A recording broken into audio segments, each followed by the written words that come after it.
La Suisse, bien sûr, est connue pour son chocolat, ses montagnes, ses belles prairies, ses belles montagnes, mais c'est bien plus que ça. C'est aussi le pays le plus innovateur du monde, selon l'Organisation mondiale de la propriété intellectuelle, le premier pays, et on veut mettre ça en avant.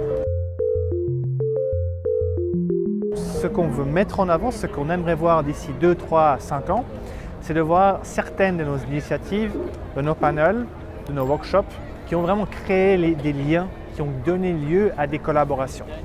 On a eu par exemple une série de conférences avec le pavillon indien sur la durabilité de l'espace. On a eu l'EPFL Space Center qui ont pu accueillir une délégation de l'Agence spatiale indienne.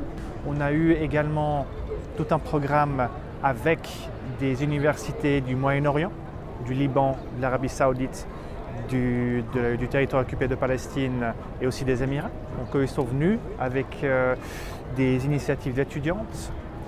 Et récemment, on a aussi eu une table ronde sur l'héritage culturel et comment ça peut promouvoir la tolérance en collaboration avec le pavillon italien. On a aussi différents programmes de recherche avec le Liban par exemple, l'Égypte, mais avec les pays du Golfe, on aimerait développer ça encore plus. On aimerait mettre ça en avant. C'est une région qui est dynamique.